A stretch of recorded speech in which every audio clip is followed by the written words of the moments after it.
Kamusta mga idol? PBA update muna tayo. Si LA Tenorio na kaya ang solusyon sa problema ng Barangay Ginebra laban sa TNT.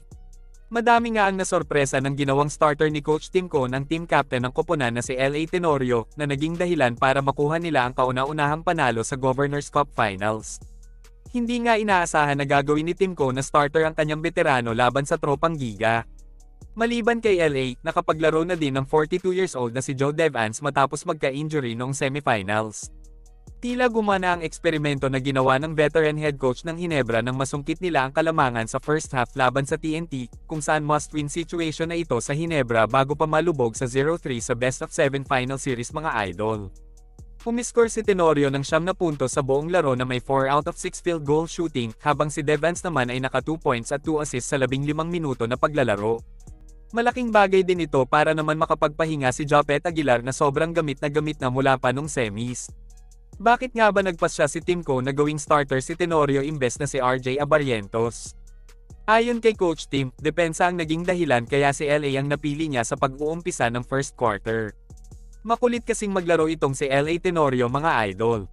Sa katunayan, naka-4 na steal siya sa loob ng 16 na minuto na paglalaro. Ito na ang pinakamahabang minuto na nilaro ni LA simula nang nag-umpisa ang PBA playoff. Ayon pa kay Tim Cone, defensive team naman daw talaga sila noon pa kaya naisip niya na fit si LA sa style of play na yon. Dahil sa malaking kontribusyon ng veteran point guard, naging malawak ang rotation ng Ginebra kumpara nung first 2 games na 7 hanggang 8 manlalaro lang ang nakababad sa laro. Hindi pa nga nagagamit ni Coach Tim si Nard Pinto na isa ding makulit pagdating sa depensa. Maaasahan din siya sa scoring lalo na sa 3-point line mga idol. Samantala mga idol, super rookie ng Ginebra na si RJ Abarrientos pabagsak na ng pabagsak ang performance sa finals.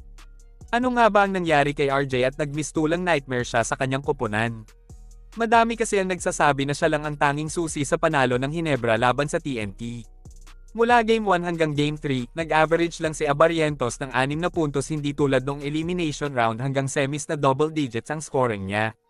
Sa kanyang huling laro, naka-2 puntos nga lang ang pamangkin ni The Flying A. Mabuti na nga lang at naalalayan siya ni LA Tenorio na umiscore ng 9 na puntos. Tila wala pa din ngang solusyon ng pambubuli ng mga TNT point guard kay RJ mga idol.